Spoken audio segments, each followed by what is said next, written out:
656 ہجری میں حضرت عثمان رضی اللہ تعالیٰ عنہ کے قتل کے بعد امت مسلمہ میں انتشار اور فتنے کی فضا پیدا ہوئی۔ بعض باغیوں نے مدینہ منورہ میں بغاوت کی اور خلافت کی ذمہ داری حضرت علی رضی اللہ تعالیٰ عنہ کو سونپ دی، لیکن ان باغیوں میں وہ افراد شامل تھے جن پر حضرت عثمان رضی اللہ تعالیٰ عنہ کے قتل کا الزام تھا۔ شام کے گورنر حضرت معاویہ رضی اللہ تعالیٰ عنہ، جو حضرت عثمان رضی اللہ تعالیٰ عنہ کے قریبی رشتہ دار بھی تھے، انہوں نے ان باغیوں سے قصاص لینے کا مطالبہ کیا۔ حضرت علی رضی اللہ تعالیٰ عنہ نے خلافت سنبھالنے کے بعد سب سے پہلے حالات کو مستحکم کرنے کی کوشش کی اور قاتلین کے خلاف فوری کارروائی نہ کی، کیونکہ وہ چاہتے تھے کہ امت پہلے متحد ہو جائے۔ حضرت علی رضی اللہ تعالیٰ عنہ کا کہنا تھا کہ قاتلین کی شناخت اور سزا کے لیے وقت اور درست حالات درکار ہیں، تاہم امیر معاویہ رضی اللہ تعالیٰ عنہ نے اس پر اعتراض کرتے ہوئے قصاص کے فوری نفاذ پر زور دیا۔ حضرت علی رضی اللہ تعالیٰ عنہ اور حضرت معاویہ رضی اللہ تعالیٰ عنہ کے درمیان یہ اختلاف شدید ہو گیا۔ امیر معاویہ رضی اللہ تعالیٰ عنہ نے حضرت علی رضی اللہ تعالیٰ عنہ کی خلافت کو تسلیم کرنے سے انکار کر دیا اور اپنے علاقے شام میں خود مختاری قائم رکھی۔ حضرت معاویہ رضی اللہ تعالیٰ عنہ نے خلافت کی بیعت سے مشروط کیا کہ قاتلین عثمان رضی اللہ تعالیٰ عنہ کو سزا دی جائے، جبکہ حضرت علی رضی اللہ تعالیٰ عنہ اس وقت قاتلین پر کارروائی کو مناسب نہیں سمجھتے تھے۔ امیر معاویہ رضی اللہ تعالیٰ عنہ شام میں مضبوط سیاسی اور عسکری طاقت کے حامل تھے اور انہیں وہاں کی عوام کی مکمل حمایت حاصل تھی۔ حضرت علی رضی اللہ تعالیٰ عنہ کی فوج میں وہ باغی شامل تھے جنہوں نے حضرت عثمان رضی اللہ تعالیٰ عنہ کے خلاف بغاوت کی تھی۔ اس سے حضرت معاویہ رضی اللہ تعالیٰ عنہ اور دیگر افراد کو مزید شبہات پیدا ہوئے اور دونوں گروہوں کے درمیان جنگ شروع ہو گئی، جسے جنگ صفین کہا جاتا ہے۔ حضرت علی رضی اللہ تعالیٰ عنہ نے کوفہ کو اپنی خلافت کا مرکز بنایا اور ایک بڑی فوج لے کر شام کی طرف روانہ ہوئے۔ حضرت امیر معاویہ رضی اللہ تعالیٰ عنہ نے بھی اپنی فوج کو تیار کیا اور دونوں لشکر دریائے فرات کے کنارے صفین کے مقام پر آمنے سامنے آ گئے۔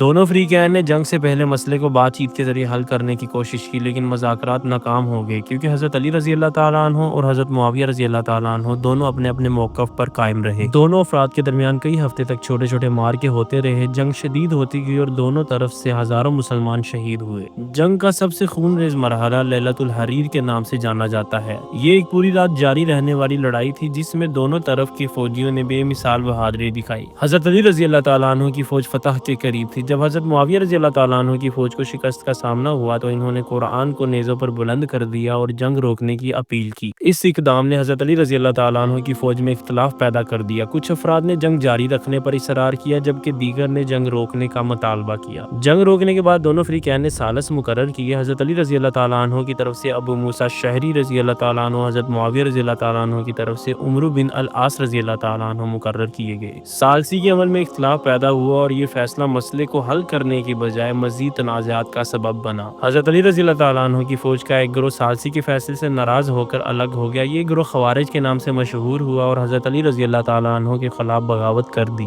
جنگ صفین کے بعد امت مسلمہ دو بڑے سیاسی گروہوں میں تقسیم ہو گئی۔ ایک گروہ حضرت علی رضی اللہ تعالیٰ عنہ کا حامی رہا، دوسرا گروہ حضرت معاویہ رضی اللہ تعالیٰ عنہ کے ساتھ ہو گیا۔ یہ جنگ امت مسلمہ میں اختلافات اور فرقہ واریت کی بنیاد بن گئی۔ بعد میں انہی اختلافات کی وجہ سے خلافت راشدہ کا خاتمہ ہوا اور خلافت امویہ کا قیام عمل میں آیا۔ یہ جنگ امت مسلمہ میں سیاسی اور مذہبی تقسیم کا نقطہ آغاز ثابت ہوئی۔ خوارج، شیعہ اور سنی فرقوں کے ارتقاء میں جنگ صفین کا بڑا کردار ہے۔ خلافت راشدہ کا تسلسل کمزور ہوا اور سیاسی اقتدار کے لیے جنگیں عام ہو گئیں۔ جنگ صفین کے دوران حضرت علی رضی اللہ تعالیٰ عنہ اور حضرت معاویہ رضی اللہ تعالیٰ عنہ کے درمیان فیصلہ ثالثی کے ذریعے طے کرنے کا معاہدہ ہوا تو حضرت علی رضی اللہ تعالیٰ عنہ کے لشکر سے ایک گروہ نے اسے ناجائز قرار دیا۔ ان کا موقف تھا کہ فیصلے کا اختیار صرف اللہ کا ہے اور انسانوں کے ذریعے ثالثی کرنا شریعت کے خلاف ہے، اور یہ نعرہ بلند کیا گیا، لا حکم الا اللہ، حکم صرف اللہ کا ہے، جسے خوارج نے اپنے سیاسی اور مذہبی نظریے کی بنیاد بنایا۔ انہوں نے نہ صرف حضرت علی رضی اللہ تعالیٰ عنہ کی مخالفت کی بلکہ ہر اس مسلمان کو کافر قرار دیا جو ان کے نظریے سے متفق نہ تھا۔ خارجیوں نے معصوم مسلمانوں کو قتل کرنا شروع کیا، خصوصاً وہ لوگ جو ان کے نظریے کو مسترد کرتے تھے۔ خوارج نے نہروان کے علاقے میں اپنی حکومت قائم کرنے کی کوشش کی اور اسلامی ریاست کے خلاف کھلے عام بغاوت کی۔ ان کی سرگرمیوں سے عام مسلمانوں میں خوف و ہراس پھیل گیا اور کئی علاقے ان کے ظلم کا شکار ہوئے۔ حضرت علی رضی اللہ تعالیٰ عنہ نے خوارج کے خلاف فوری طور پر جنگ کرنے کی بجائے صبر و تحمل سے کام لیا اور انہیں واپس لانے کی کوشش کی۔ حضرت علی رضی اللہ تعالیٰ عنہ کا پہلا قدم نصیحت اور مذاکرات تھا۔ حضرت علی رضی اللہ تعالیٰ عنہ نے خوارج کو دعوت دی کہ وہ اپنے انتہا پسندانہ رویے سے باز آ جائے، اسلامی ریاست کے قوانین کو تسلیم کرے۔ انہوں نے خوارج کو قرآن اور سنت کے دلائل سے قائل کرنے کی کوشش کی، لیکن ایک بڑی تعداد ہٹ دھرمی پر قائم رہی۔ جب خوارج نے عام مسلمانوں کو قتل کرنا شروع کیا اور ریاست کے خلاف بغاوت کی تو حضرت علی رضی اللہ تعالیٰ عنہ کے لیے جنگ ناگزیر ہو گئی۔ انہوں نے اعلان کیا کہ خوارج کے خلاف جنگ صرف اسی وقت ہوگی جب وہ اپنے فتنہ فساد سے باز نہ آئیں گے۔ حضرت علی رضی اللہ تعالیٰ عنہ نے 14,000 کے قریب سپاہیوں کے ساتھ خوارج کی بغاوت کو ختم کرنے کے لیے نہروان کا رخ کیا۔ خوارج خوارج کی تعداد تقریباً 4000 تھی، لیکن وہ جنگ کے لیے پرعزم اور سخت گیر تھے۔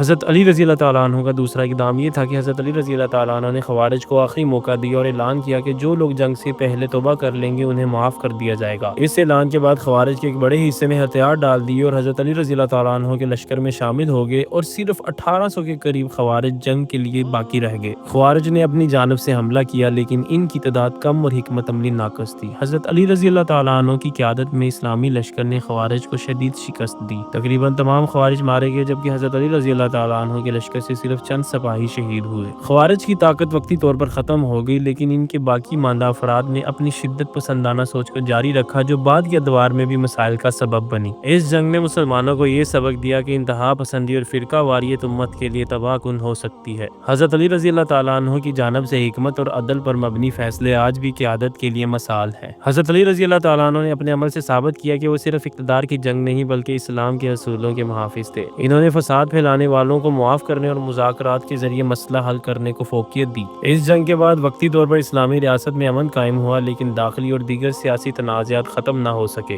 جنگ نہروان کے بعد بھی خوارج کے باقی افراد مختلف علاقوں میں پھیل گئے اور مختلف اداروں میں اسلامی ریاست کے لیے چیلنج بنتے رہے۔ ان کا نظریہ آج بھی شدت پسند گروہوں کی شکل میں نظر آتا ہے، جو دین کو اپنی مرضی سے تشریح کرتے ہیں اور امت کی اتحاد کو نقصان پہنچاتے ہیں۔